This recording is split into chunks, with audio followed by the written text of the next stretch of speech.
Assalamualaikum warahmatullahi wabarakatuh.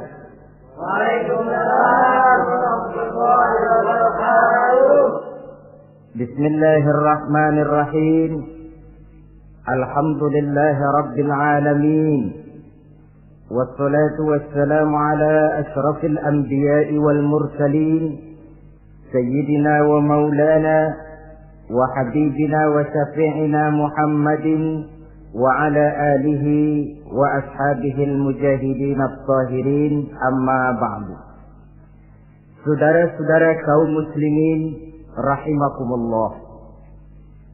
Pada pertemuan kali ini kita akan membicarakan riwayat Nabi Allah Ibrahim alaihi salam.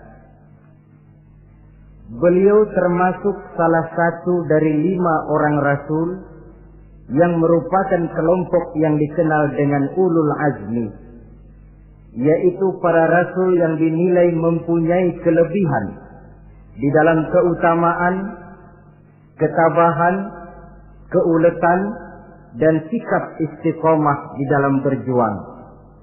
Jumlahnya ada 5, yaitu Nabi Nuh, Nabi Ibrahim, Nabi Musa, Nabi Isa, dan Nabi Muhammad alaihi wassalatu wassalam.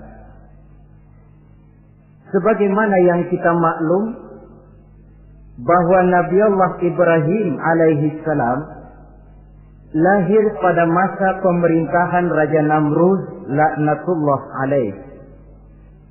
Namrud adalah figur yang lebih merupakan kekuatan daripada keadilan, lebih merupakan kezaliman daripada kebijaksanaan. Ia seorang raja yang memerintah secara sewenang-wenang, lalu dengan segala macam cara berusaha mempertahankan kekuasaannya. Itu sebabnya di hari-hari menjelang kelahiran Nabi Allah Ibrahim alaihi salam, entah oleh karena rasa takut dan khawatir akan munculnya orang-orang yang dapat menumbangkan kekuasaannya, entah karena bisikan ahli nujum atau dukun-dukun yang memang banyak mengelilingi istananya, ia memutuskan untuk membunuh seluruh bayi yang dilahirkan dalam bentuk laki-laki. Ini dilatar belakangi oleh kekhawatiran akan muncul seseorang yang dapat menghancurkan kekuasaannya, sebagaimana Fir'aun laknatullah alaih. Itulah sebabnya di zaman sebelum Nabi Ibrahim dilahirkan, Raja Namrud membuat peraturan. Apabila seorang ibu melahirkan bayi laki-laki, bunuh bayi itu. Seluruh perempuan hamil berada di bawah pengawasan aparatur negara, dan laki-laki dianjurkan untuk jangan dekat-dekat dengan istrinya guna menghindari terjadinya proses kehamilan ini. Entah berapa ratus bahkan berapa ribu bayi laki-laki yang jadi korban tanpa dosa dari sebab kelaliman pemerintahan Raja Namrud laknatullah alaih ini.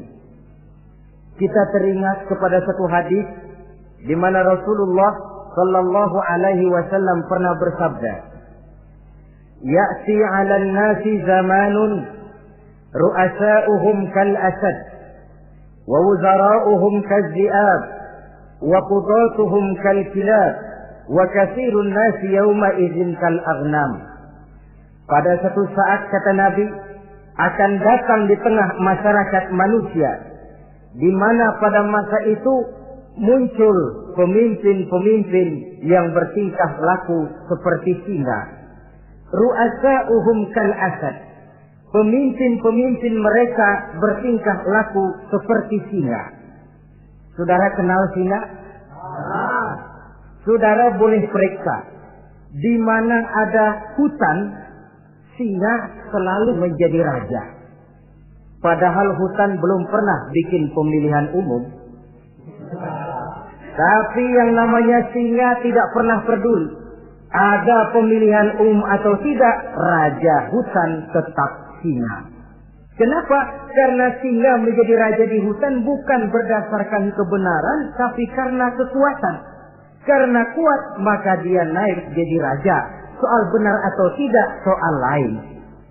Maka sebagai akibatnya, setelah si singa ini naik menjadi raja hutan, dia bukan melindungi rakyatnya, malah makanin rakyatnya. Coba saudara lihat di hutan. Kambing rakyat hutan dimakan oleh singa. Ayam rakyat hutan dimakan oleh singa. Sapi rakyat hutan dimakan oleh singa. Inilah akibatnya karena singa naik berdasarkan kekuatan. Setelah naik bukan melindungi rakyatnya, malah makanin rakyatnya. Mental semacam inilah yang dimiliki oleh Raja Namrud laknatullah alaih. Cuma karena rasa ketakutan akan datang orang yang akan menumbangkan kekuasaannya, maka seluruh bayi laki-laki harus dibunuh tanpa dosa apapun. Itulah kata Nabi, akan datang di tengah masyarakat manusia muncul pemimpin-pemimpin yang mentalnya seperti singa. Lah kalau yang jadi pemimpin sudah seperti singa, wa wuzara'uhum kazzi'ab. Yang jadi wazir, yang jadi menteri kata Nabi, lagunya seperti serigala. Nyetel ini, tapi seperti serigala. Apa serigala itu? Saudara tahu dalam dongeng anak-anak, serigala itu kan binatang yang paling licik. Untuk terang-terangan dia tidak berani karena tidak punya kekuatan seperti sang singa. Maka dia pakai ilmu kelicikannya. Serigala itu kalau ingin makan daging ayam, pakai bulu ayam. Kalau kepengen makan daging kambing, pakai bulu kambing. Pendeknya, serigala binatang yang menghalalkan segala macam cara asal tujuan tercapai. Itulah serigala. Lambang dari sifat kelicikan. Lempar batu, sembunyi tangan. Pengen makan daging ayam, pakai bulu ayam, nyaruh jadi ayam. Pengen makan daging kambing, pakai bulu kambing, nyaruh jadi kambing. Ini akibat dari yang pertama tadi. Pemimpin seperti singa, lalu menteri pun seperti serigala. Efeknya kemudian yang segera menyusul apa? Wa qudatuhum kalkilab. Kalau pemimpin sudah seperti singa, menteri sudah seperti serigala, wa qudatuhum kalkilab, akan muncullah para penegak hukum yang mentalnya seperti anjing. Inna lillahi wa inna ilaihi raji'un. Penegak hukum yang mentalnya seperti anjing itu. Anjing, saudara lihat, anjing akan setia kepada siapa saja yang memberinya daging. Kalau dia disuruh jaga rumah, dia tidak bisa membedakan mana yang maling, mana yang tamu. Biar yang datang tamu, kalau nggak bawa apa-apa, pasti digonggong. Biar yang datang maling, kalau bawa daging, anjing kalem. Pokoknya siapa yang berdaging, itulah majikan saya. Apa kata majikan saya, itulah yang saya laksanakan. Maka hilang kebenaran hukum, hancur norma-norma keadilan. Oleh karena apa? Oleh karena anjing dapat daging. Lalu dalam kondisi semacam itu, yang jadi rakyat bagaimana? Kata Nabi, wa katsirun nas yauma idzin kal aghnam. Adapun kebanyakan orang pada masa itu, lagunya sudah seperti kambing. Saudara, kambing itu binatang yang cuma menang groyokan dan tidak punya alternatif. Namanya kambing, digiring ke lapangan mbe. Betul kan? Digiring ke kuali mbe. Dikasih makan rumput mbe. Sampai pun mau dipotong, masih mbe juga. Tidak punya pilihan lain si kambing ini. Tidak punya alternatif lain. Kondisi semacam inilah yang terjadi di masa pemerintahan Raja Namrud laknatullah alaih. Oleh karena diiming-iming, dibisiki oleh dukun-dukunnya, oleh nujum-nujum yang mengelilingi istananya, bahwa akan datang seorang anak laki yang kelak akan menumbangkan kekuasaannya, dia mengeluarkan peraturan. Ya, peraturan singa. Mulai saat ini diumumkan kepada seluruh rakyat, siapa-siapa perempuan melahirkan bayi laki-laki, bunuh hidup-hidup. Seluruh orang bunting di bawah pengawasan Hansip negara. Dan mulai malam ini, supaya semua kaum bapak jarang-jarang tidur sama istrinya. Namanya peraturan Namrud. Tapi apa yang memang Allah kehendaki untuk terjadi, pasti terjadi. Yaitu kelahiran Nabi Allah Ibrahim alaihi salam. Pada saat beliau terlahir ke alam ini, oleh ayahnya yang bernama Azar, disembunyikan di dalam sebuah gua. Di sini bertemu antara nurani seorang bapak dan ketaatan kepada raja. Dia ingin taat kepada raja, dia mesti membunuh anaknya. Tapi sebagai bapak, dia sayang kepada anaknya, dia harus selamatkan. Dicarinya jalan tengah, maka Ibrahim disembunyikan di dalam sebuah gua dengan satu perhitungan tentunya. Lu mati, ya nggak apa-apa, lu hidup ya syukur. Tapi ini pertimbangan dia akan bikin susah dia di masa yang akan datang. Coba anak dalam kondisi apa adanya ditaruh di dalam gua, menurut perhitungan logika mati ini. Namun apa yang terjadi? Nabi Allah Ibrahim yang sejak masa bayi diletakkan dalam gua dipelihara oleh Allah. Nah, kalau Allah yang sudah memelihara, orang mana yang sanggup mendatangkan bencana dan mudarat? Untuk melangsungkan kehidupannya, Nabi Ibrahim itu mengisap ibu jarinya. Dan konon menurut riwayat dari ibu jarinya itu keluarlah madu. Sehingga walaupun tidak didampingi oleh ayah dan ibunya, tinggal di dalam gua seorang diri, pertumbuhannya sebagai seorang bayi menjadi seorang anak, tumbuh dengan pesat sebagai lazimnya anak-anak yang lain. Dalam ilmu tauhid, ini yang dinamakan irhas. Tanda-tanda yang diberikan kepada seseorang yang akan dipilih menjadi rasul pada saat dia masih anak-anak. Ini yang dinamakan irhas. Adapun kalau dia sudah diangkat menjadi rasul, maka tanda-tanda itu dinamakan mukjizat. Kalau jatuh kepada wali, maka tanda itu dinamakan karomah, atau yang dalam bahasa kita disebut dengan keramat. Jadi kan kita ini dalam kehidupan anak-anak kita kadang-kadang bisa melihat bakat yang dimilikinya pada saat dia masih kecil. Tanda-tanda itu ada. Nah, dalam kehidupan para rasul, masa kecil mereka yang melakukan itu dinamakanlah irham. Begitulah Nabi Ibrahim tumbuh dari bayi menjadi anak-anak di dalam gua. Dan ayah ibunya kadangkala menengok dia. Pada saat dia sudah mulai pandai berbicara, dia sudah mulai berpikir. Dan pola berpikir yang pertama, satu hari dia tanya bapaknya, "Papi," kalau bahasa sekarang, "ini yang bikin alam ini sebenarnya siapa? Yang bikin saya siapa?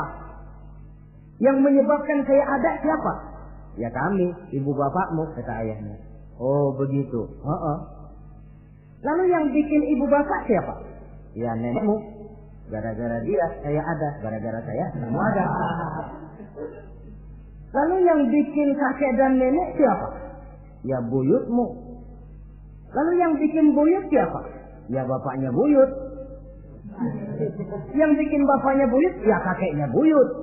Kalau gitu nggak pernah selesai dong.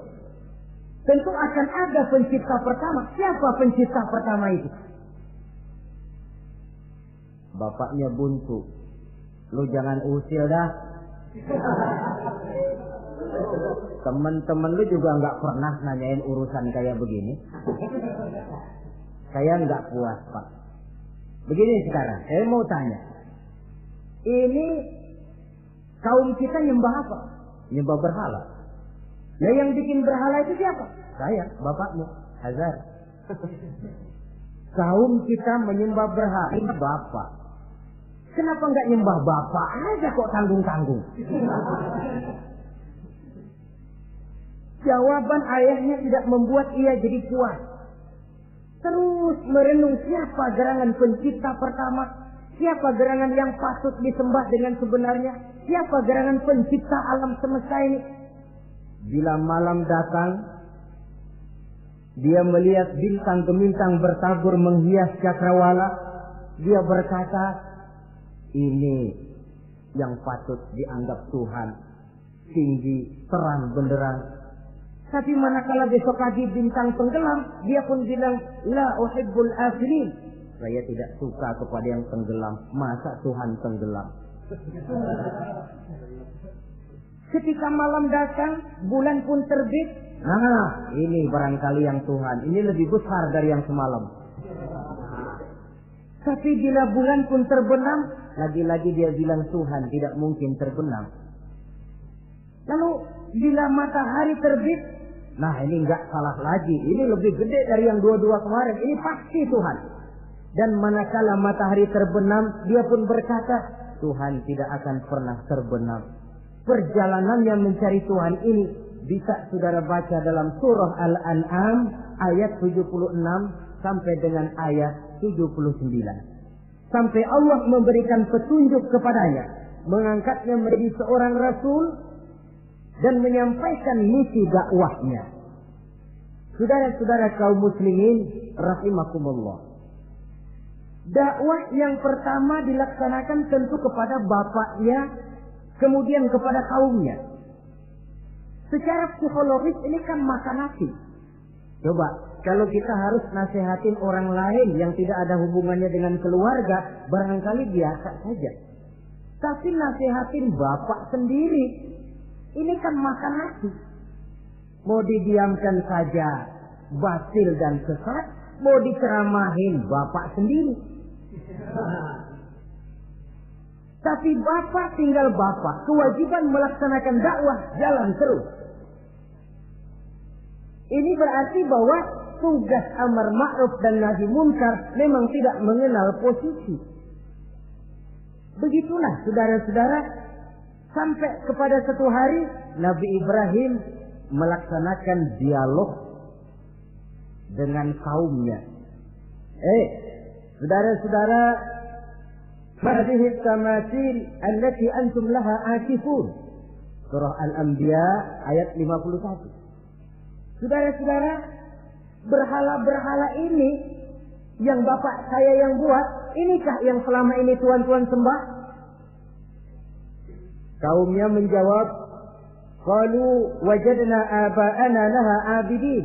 Iya, sebab nenek moyang kami, nenek moyang kita juga dulu nyembah itu. Bagaimana nenek moyang kita, begitulah kita. Jawab Nabi Ibrahim, laqad kuntum wa aba'ukum fi dhalalin mubin. Sebenarnya kamu dan nenek moyangmu sama, borongan satu gerbong sesat. Kok kamu ngikutin nenek moyang kamu? Mereka enggak berpikir, kamu enggak ikut berpikir. Mereka sesat, kamu ikut sesat. Kamu sudah hidup di satu zaman yang maju sekarang ini. Kenapa mau kembali ke zaman nenek moyang dulu? Menyembah berhala yang nyata-nyata tidak sanggup mendengar, tidak sanggup melihat, tidak sanggup memberikan manfaat mudarat. Pokoknya kalau kamu tidak tinggalkan berhala-berhala ini, satu saat pasti akan saya sikat dan saya hancurkan. Jadi saudara-saudara, prinsip dakwah itu memang tentu harus bil hikmah wal mau'izatil hasanah, dengan bijaksana dan dengan nasihat-nasihat yang baik. Tapi kalau sudah mencegah suatu kemunkaran, kata Nabi, man ra'a minkum munkaran falyughayyirhu biyadihi. siapa di antara kamu yang melihat suatu kemunkaran, hendaklah dia berusaha merubah dengan kekuatan tangannya. Kalau dengan tangannya dia tidak sanggup, fabilisani, hendaklah dengan lidahnya. Kalau itu pun dia tidak mampu, fabiqalbi, hendaklah dalam hatinya. Dan mencegah suatu kemungkaran dengan hati, itulah nilai iman yang terendah adanya.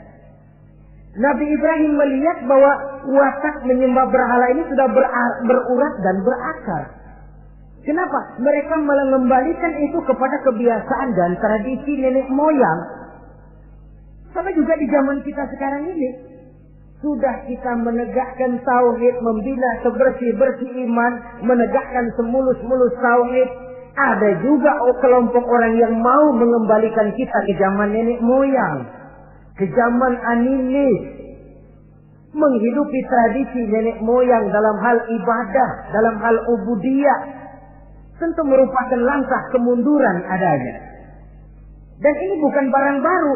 Umat Nabi Ibrahim sudah memberikan contoh. Kenapa kami menyembah berhala? Sebab nenek moyang kami menyembah berhala. Nabi Ibrahim jawab gampang aja. Iya lo borongan, segerbong, lempeng semua sesat.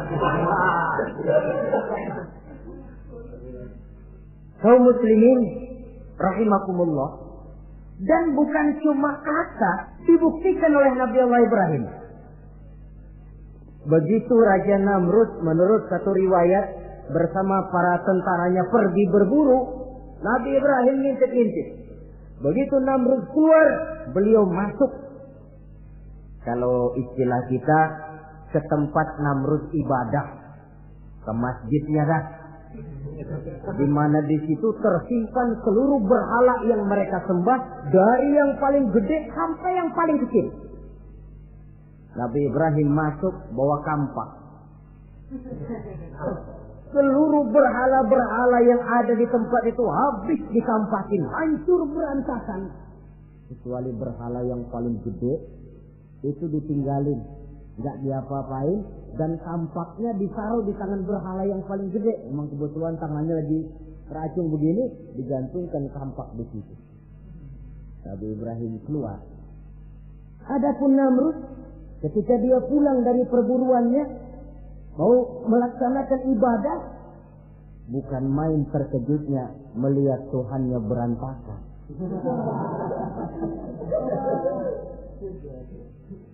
Waduh, ini celaka, kerjaan siapa ini? Dikumpulkan para intel negara, staf-staf khusus. Ini ada supersip masuk kemarin, mengganggu stabilitas peribadatan kita. Ini mesti dicari siapa biang keroknya ini. Cari sampai ketemu siapa yang menghancurkan Tuhan-Tuhan kita ini. Intel pun disebar. Ada yang ke kota, ada yang ke desa, ada yang pokoknya ke seluruh penjuru. Sampai ada yang desas-desuskan. Tuan Raja, bagaimana? Saya dengar selentingan berita. Berita apa? Pada waktu Tuan Raja pergi berburu, seorang anak muda bernama Ibrahim masuk ke tempat ibadah kita. Barangkali dia yang menghancurkan patung-patung kita. Kalau begitu cari, tangkap Ibrahim, tangkap. Panggil kepala intel. Dipanggil. Kamu cari orang namanya Ibrahim, tangkap. Kok ditangkap? Tangkap. Sebab menurut berita dia yang menghancurkan berhala-berhala kita. Ya tapi kan belum ada buktinya, Pak. Soal bukti gampang, belakangan, yang penting tangkap aja dulu.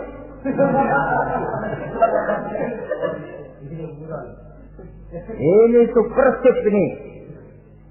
Saudara-saudara,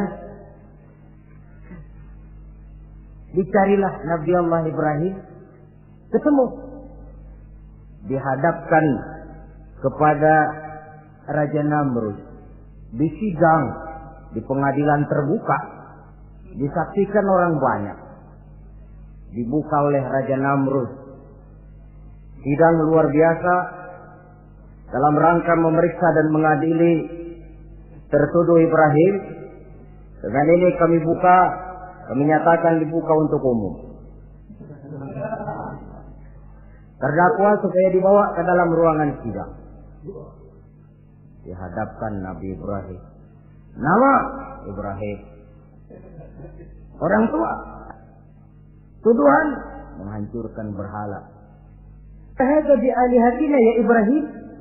Hai Ibrahim, benarkah kamu yang menghancurkan Tuhan-Tuhan kami? Ah, siapa bilang? Ada berita yang sampai kepada kami. Ketika kami keluar, kau masuk ke tempat kami ibadah. Ngaku aja dan ngaku. Daripada urusan jadi panjang, mendingan ngaku aja dah. Kata Nabi Ibrahim, enggak. Bal fa'aluhu kabiruhum hadha. Yang menghancurkan berhala-berhala Tuhan, berhala yang paling besar ini.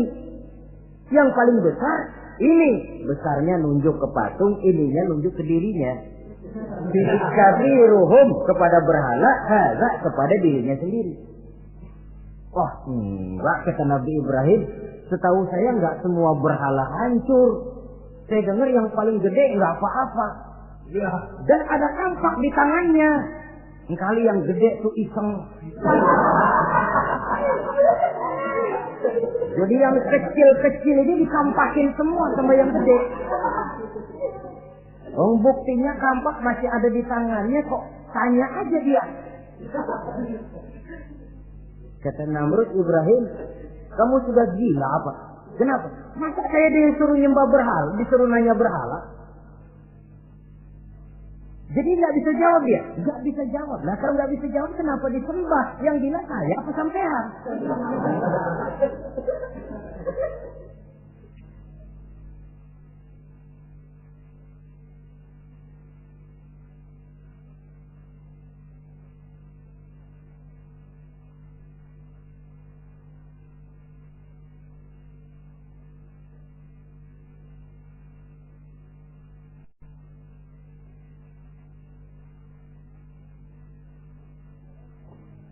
Merasa tidak sanggup menghadapi argumentasi yang diajukan oleh Nabi Allah Ibrahim, Namrud salaf. Dalam kesalapannya itulah ia menjatuhkan vonis bahwa Nabi Allah Ibrahim dihukum bakar hidup-hidup. Pada hari yang ditentukan, dikumpulkanlah kayu bakar sebanyak-banyaknya, sehingga merupakan timbunan besar yang menyerupai sebuah bukit kecil.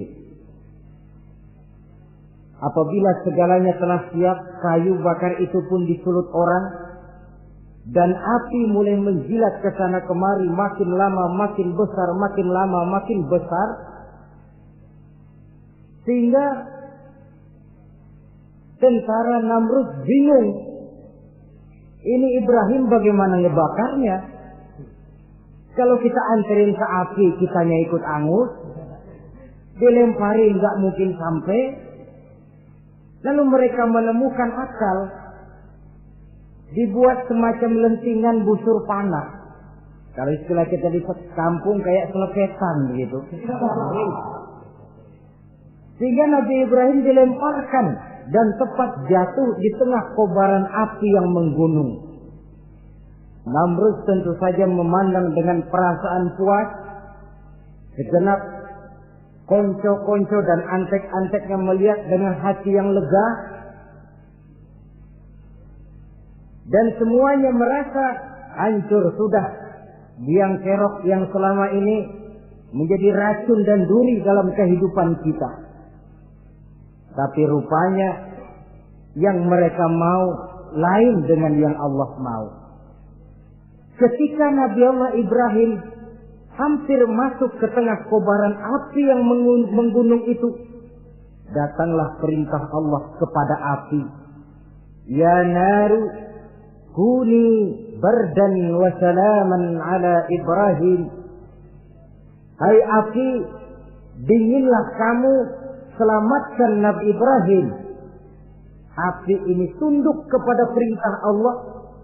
Ia pun dingin, sehingga Nabi Ibrahim di tengah kobaran api yang menggunung, seujung rambut pun tidak terbakar, malah kedinginan di tengah kobaran api. Lalu api ini dari besar, makin lama makin kecil, makin lama makin kecil, akhirnya padam. Yang ada tinggal tumpukan arang dan debu. Kata Namrud, mampus loh Ibrahim. Rasain. Barangkali istilah kita nih, makan pencarian lo. Pakai bertingkah mencaci maki Tuhan kami, menghancurkan berhala-berhala. Sekarang rasakan hasil usahamu. Sorak-sorai pun kedengaran. Begitu lagi sorak-sorak dari tumpukan abu dan arang itu gerak-gerak. Kerusak. Kok ini ada arang bergerak-gerak? Rupanya dilihat-lihat, makin lama makin nyata, Nabi Ibrahim keluar dari tumpukan arang dalam keadaan utuh, tidak kurang satu apapun. Sebenarnya andai kata Namrud mau menggunakan akalnya, saat itu dia tentu menemukan satu hal yang luar biasa. Satu kebesaran yang kalau dia mau merenung akan sampai kepada kekuasaan yang serba maha. Tapi karena ketika itu hatinya sudah dipenuhi nafsu, ditutupi oleh kesombongan, dia buta terhadap kenyataan itu. Kaum muslimin rahimakumullah, akhirnya Nabi Allah Ibrahim ini diteror langsung oleh orang tuanya. Kata abahnya, "Aradibun anta an alihati ya Ibrahim? Ibrahim, kau benar-benar tidak senang kepada Tuhan-Tuhan kami, berhala-berhala ini? La illam tantahi la arjumannaka wahjurni maliya." Kalau engkau tidak berhenti, hai Ibrahim, tidak berhenti memperkenalkan Tuhan seru sekalian alam, tidak berhenti mencela dan mencaci bahkan menghancurkan berhala-berhala kami, la arjumannaka, akan kami rajam kamu. Iya, kalau raja yang ngancam begini, orang tua beliau sendiri ngancam begini. Itulah tantangan dakwah, saudara-saudara. Kita melaksanakan dakwah ini tempo-tempo berhadapan dengan penguasa yang mentalnya macam Namrud. Tempo-tempo berhadapan dengan orang kaya yang pelitnya macam Qarun. Tempo-tempo berhadapan dengan orang tua yang mentalnya macam Azar. Orang tua yang kaku, yang tidak mau terbuka terhadap kenyataan. Istilah di kampung kita, orang tua yang laceng. Tahu laceng? Udah salah kenceng. Sulit benar menerima pembaruan yang membawa umat kepada masalah-masalah yang memang nyata lebih baiknya. Itulah tantangan di dalam melaksanakan tugas dakwah, dan ini dihadapi oleh Nabi Allah Ibrahim. Ayahnya terakhir memberikan tekanan, kalau kau tetap melaksanakan misimu, tidak engkau mau berhenti dari tugas dakwah ini, awas Ibrahim, la arjumannaka, akan aku rajam, akan kami lontari kau dengan batu, wahjurni maliya, pergi kamu dari sini. Ya Allah, diputuskan hubungan. Kalau memang engkau berkeras dengan tugas dakwahmu, persilakan Ibrahim keluar, pergi saja dari sini. Diusir oleh orang tuanya sendiri. Inilah hidayah, saudara-saudara. Oleh sebab itu, tugas utama kita kaum muslimin sebenarnya bukan mengislamkan orang, tapi menyampaikan Islam. Tugas kita ialah menyampaikan Islam, bukan mengislamkan orang. Sebab orang mau Islam atau tidak, itu urusan hidayah dari Allah. Jangankan kita, Nabi Ibrahim tidak sanggup mentauhidkan ayahnya Azar.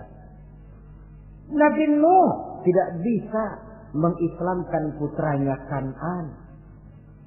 Bahkan Nabi kita Muhammad sallallahu alaihi wasallam pun tidak bisa memberikan hidayah kepada Abu Jahal dan Abu Lahab. paman Nabi, orang tua Nabi, anak Nabi, istri Nabi sekalipun, hidayah tidak diberikan kepada mereka, mereka tidak terpanggil mengikuti kebenaran. Kalau sudah kenyataan ini yang kita temui, kembalilah kepada konsep Quran. Allahumma inni qad ballaghtu, wahai Allah, seruanmu sudah saya sampaikan, dakwahmu sudah saya canangkan, ajakan kepada tauhid sudah saya sampaikan. Allahumma inni qad ballaghtu, sudah saya sampaikan ya Allah. Perkara mereka tidak mau ikut, itu karena semata-mata hidayah berada di tanganmu ya Allah. Kalau kemari landasan dakwah kita, insya Allah tugas dakwah kita berkelangsungan. Kalau tidak, makan hati. Kita pikirin, ya orang gua ajak benar-benar nggak mau, ya dipikirin. Saya ajak ngaji malah dikasih maki, saya ajak yang baik malah saya dicemoohkan. Kok begini dakwah? Akhirnya dipikirin, sakit jantungan. Sudah orang nggak kena kita ajak beriman, kita sendiri makan ke dalam. Itulah Quran meletakkan konsepsi dasar, sampaikan dakwah dengan baik, bil hikmah wal mau'izatil hasanah wajadilhum billati hiya ahsan. Kalau ternyata metode sudah baik tapi orang tidak juga mau beriman, tanamkan dalam hati, Allahumma inni qad ballaghtu. Ya Allah, tugas saya cuma sekedar menyampaikan. Perkara mereka tidak mau, saya sudah menyampaikan ya Allah, terserah hidayahmu. Kelapangan jiwa akan kita temui di sana. Entah berhadapan dengan penguasa yang punya mental kayak Namrud, bertingkah laku sewenang-wenang, aji mumpung, mentang-mentang kuasa lalu saenake dhewe, menghitamkan yang putih, memutihkan yang hitam menurut seleranya saja. Entah berhadapan dengan orang kaya yang punya mental seperti Qarun, makin kaya tapi makin bakhil, atau berhadapan dengan orang-orang tua yang punya tingkah laku seperti Azar. Diperlukan sikap lapang dada untuk menyampaikan risalah Islam ini. Terhadap reaksi keras dari abahnya ini apa? Kata Nabi Ibrahim, surah Maryam ayat 47 menjelaskan, Salamun alaika sa'astaghfiru laka rabbi innahu kana bi hafiyya wa a'tazilukum wa ma ta'buduna min dunillah. Kalau memang begitu apa? Salamun alaika. Oke Abah, selamat jalan. Marilah kita tempuh jalan kita masing-masing. Saya memang anak Bapak, tapi tauhid adalah prinsip. Allah Tuhan saya. Ini prinsip. Kalau Bapak tidak mau mengikuti seruan saya, padahal saya sayang kepada Bapak, saya cinta kepada Bapak, saya tidak ingin Bapak bersekutu dengan setan. Saya tidak ingin Bapak menemani setan di dalam neraka. Saya ingin menyelamatkan Bapak. Tapi ini rupanya vonis Bapak. Hendak merajam saya, mengusir saya dari sini. Oke, Bapak. Salamun alaika. Selamat jalan. Sa'astaghfirullah. Saya akan memohon ampun kepada Allah untuk Bapak. Memohon ampun. Jadi walaupun dalam Islam kita berbeda akidah dengan orang tua, tetapi kewajiban untuk berbakti tidak menjadi putus karenanya. Dalam surah Luqman dijelaskan, apabila kedua orang tuamu memaksamu untuk menyekutukan Allah, jangan taati. Tetapi sungguh pun demikian, wa sahibhuma fid dunya ma'rufa. Tetaplah engkau pergauli keduanya di dunia ini secara baik. Toleransi yang besar ditunjukkan oleh Islam. Dan lebih besar lagi dilaksanakan oleh Nabi Allah Ibrahim. Sungguh pun Bapak sudah mengusir saya, menolak mentah-mentah ajaran tauhid, tetap juga menyembah berhala, tetap juga bersekutu dengan setan. Saya akan memohonkan ampun kepada Allah untuk Bapak. Wa a'tazilukum. Saya akan menjauhkan diri dari apa yang Bapak sembah, dari apa yang kaum kita sembah selain daripada Allah. Bapak menyembah berhala, kaum kita ini menyembah berhala, wa a'tazilukum. Saya akan menyingkir dari semua itu. Selamat jalan awak. Istilah kita goodbye my dear. Ini jalan yang membedakan saya dengan abah. Jalan tauhid dan jalan syirik. Di sini kita harus berpisah. Walaupun dengan berat hati kita berpisah.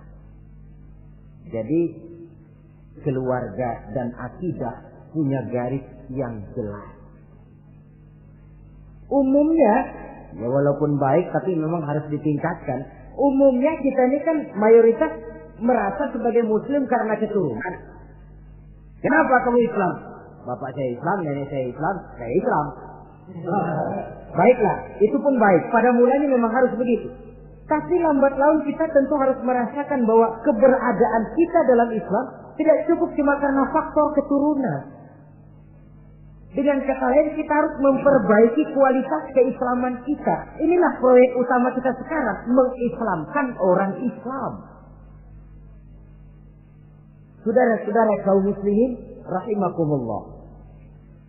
Maka Nabi Ibrahim pun meninggalkan orang tuanya, meninggalkan kaumnya, uzlah, hijrah ke tempat Baitul Maqdis, daerah di Palestina sekarang ini. Sejarah kehidupan Rasul umumnya memiliki kemiripan. Rata-rata ditentang oleh kaumnya sendiri dan sebagian besar lalu hijrah. Itu barangkali memang resiko dari satu perjuangan. Nah, begitu tantangan yang dihadapinya dalam melaksanakan dakwah. Lalu cobaan-cobaan yang diberikan Allah kepada Nabi Ibrahim pun luar biasa, pantas kalau beliau itu masuk ulul azmi dan mendapat titel Khalilullah. Nabi Ibrahim titelnya Khalilullah, orang yang mencintai dan dicintai Allah. Khalilullah. Ini terbukti dari cobaan-cobaan yang dihadapinya. Pertama, dari perkawinannya dengan Siti Hajar, dengan Siti Sarah maksud saya, beliau tidak dikaruniai seorang anak pun. Umur sudah lanjut. Padahal anak kita tahu pelanjut sejarah, penyambung cerita, si buah hati belahan jantung. Sampai pada satu hari Hajar musyawarah. Kalau bahasa kita, Bang, bagaimana Hajar? Lama juga kita sudah berumah tangga kan Bang? Lalu, dan kita sejauh ini belum dikaruniai seorang anak tuh. Ya sabarlah. Pada waktunya tentu akan ada juga. Tapi kapan lagi Bang? Usia kita sudah cukup lanjut. Maksud kamu bagaimana Hajar? Begini sajalah Bang. Bagaimana kalau abang kawin saja lagi? Ya Allah, punya istri macam begini, menyuruh lakinya kawin lagi. Tapi dasar Nabi Allah Ibrahim, nggak mau saya kan cinta sama Hajar. Iya, soal cinta saya tahu, dan saya tidak meragukan cinta abang kepada saya. Cuma masalahnya saya nggak bisa memberikan keturunan Bang. Bukan nggak bisa, belum. Sudahlah, kawin saja lagi Bang. Nggak mau nggak mau. Istrinya nyuruh kawin, lakinya ogah-ogahan. Sekarang kan enggak, istrinya larang kawin, suaminya malah ngirintil.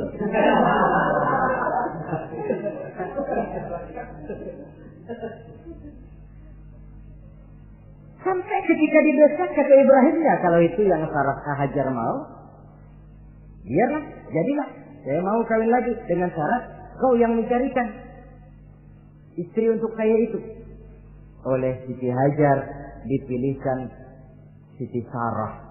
Kawinlah Nabi Ibrahim dengan Sarah. Dari Sarah ini beliau dikaruniai seorang putra bernama Ismail alaihi salam. Nah, cobaan datang untuk menguji Khalilullah ini. Hai Ibrahim, kau cinta kepadaku, kata Allah, seolah-olah.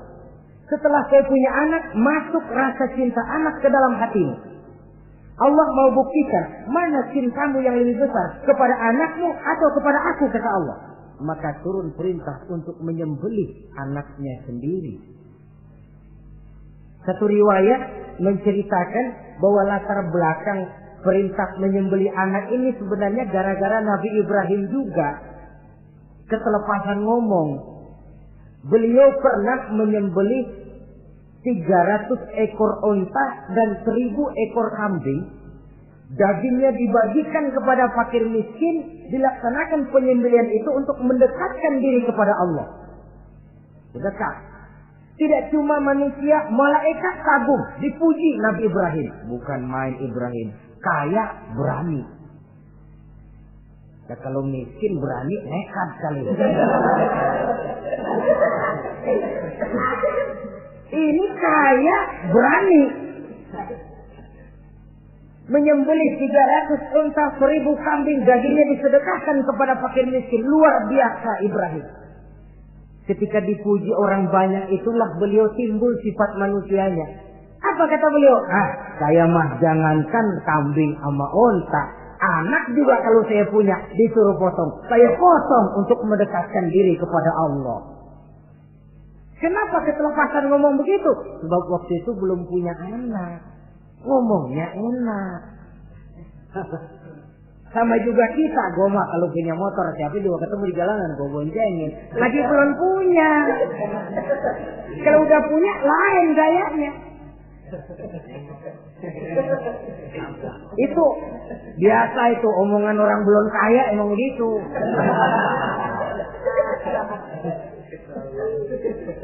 Saudara-saudara, sehingga omongan yang beliau sudah lupa bertahun-tahun bahkan puluhan tahun ini.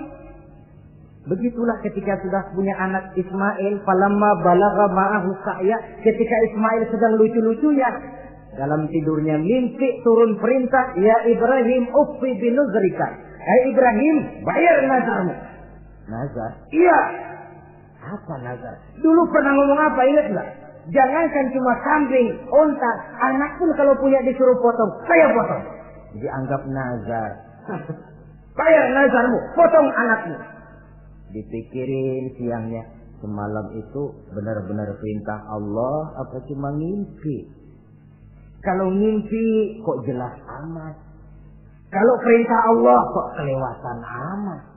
Pakai anak disuruh potong, emang gak ada yang lain apa?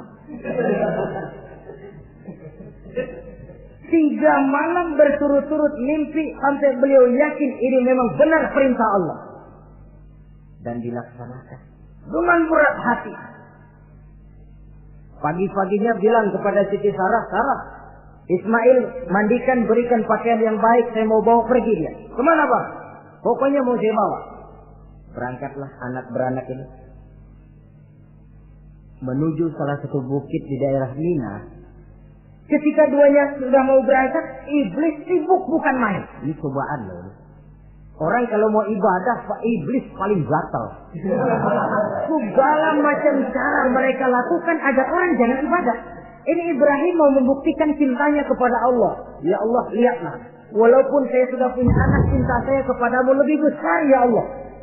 Walaupun perintah ini menyembelih leher anak sendiri, saya potong karena melaksanakan perintahmu. Iblis ribut. Mula-mula dia bisikin Nabi Ibrahim. Hei Ibrahim, kau lihat anakmu di belakang itu. Kecil, lucu-lucunya. Masa anak begitu mau dipotong? Tega kamu Ibrahim. Ini perintah Allah. Gak ada urusan sama ente. Iya. Kata iblis, waduh mantap juga nih. Kalau suaminya gagal, istrinya kali. Biasanya perempuan perasaannya lebih tinggi daripada pikirannya. Ini Siti Sarah barangkali, kalau Siti Hajar barangkali, kalau saya perdayai bisa terpedaya. Hajar, ya. Kamu tahu anakmu Ismail mau dibawa kemana? Saya tidak tahu. Mau dipotong oleh suamimu Ibrahim. Mau dipotong. Dipotong. Kok bisa begitu? Iya, katanya ini perintah Allah. Iblis, Kalau memang ini perintah Allah, jangankan cuma anak saya Ismail, saya juga ibunya mau ikut dipotong. Wah, kata iblis nih gilaan lagi dari laki. Saya kira karena perempuan bisa barangkali dilemahkan semangatnya, ya saya tidak.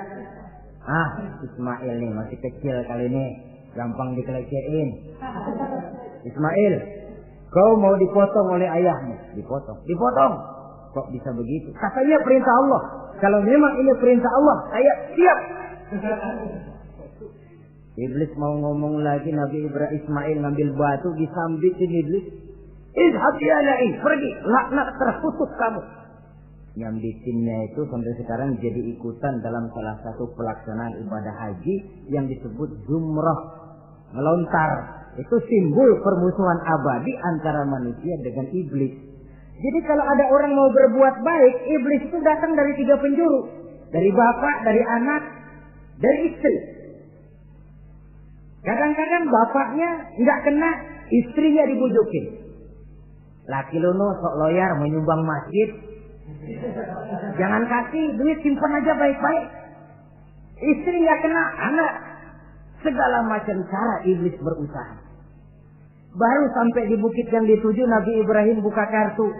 Ismail, abah diperintah Allah menyembelih lehermu. Bagaimana? Kerjakan apa jangan? Kalau memang itu perintah Allah, kerjakan apa? Insya Allah abah akan menemukan saya termasuk orang sabar. Ini jawaban anak soleh. Coba kalau jawaban anak pintar nggak soleh, bukan begitu. Ismail, saya disuruh motong lehermu, bagaimana? Kenapa saya pak, bapak aja yang tuaan potong.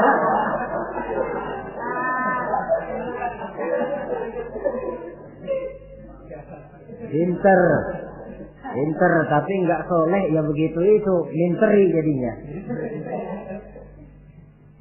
Saudara-saudara, sampai Nabi Ismail diganti oleh Allah dengan seekor kambing kibas. Cobaan terhadap kecintaannya kepada Allah. Kau cinta aku, itu benar. Tapi setelah kau punya anak, rasa cinta anak masuk ke dalam hatimu. Mana lebih besar, cintamu kepada anakmu atau cintamu kepada aku, kata Allah. Terbukti cintanya kepada Allah lebih besar daripada cintanya kepada anaknya. Bukankah nilai cinta itu baru terasa nyata kalau sudah lewat cobaan, lewat pembuktian? Sehingga dengan demikian kata orang, biasanya cinta itu menuntut pengorbanan. Berani bercinta, berani berkorban. Jangan takut berkorban, nggak usah cinta-cintaan.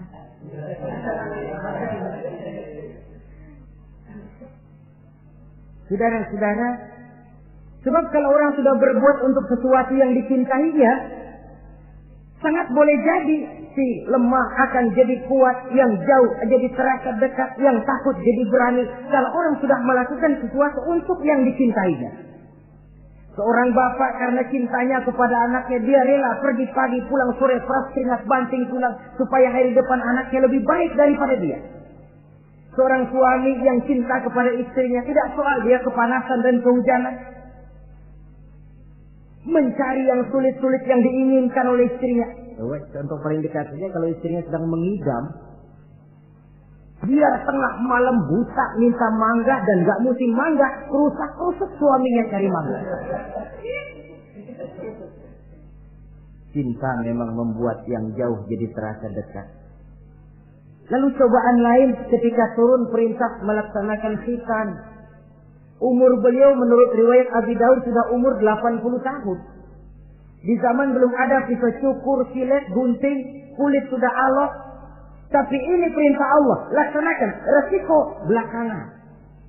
Nabi Ibrahim pandai memilah mana kepentingan pribadi, mana perintah Allah. Nah, perkara beliau nanti pindah ke Mekah, membangun Ka'bah sampai kepada hari tuanya, ini berkaitan dengan Nabi Allah Ismail, dan akan kita bicarakan pada pertemuan di mana kita nantinya akan membicarakan riwayat Nabi Ismail alaihi salam. Untuk riwayat Nabi Ibrahim, walaupun serba singkat, hingga ini sajalah dahulu, dan mudah-mudahan menjadi tamsil, ibarat dan contoh yang bisa kita jadikan pegangan di dalam kehidupan kita sehari-hari. Terima kasih banyak atas segala perhatian. Mohon maaf atas segala kekurangan. Usikum wa nafsi bitaqwallah. Wassalamualaikum warahmatullahi wabarakatuh.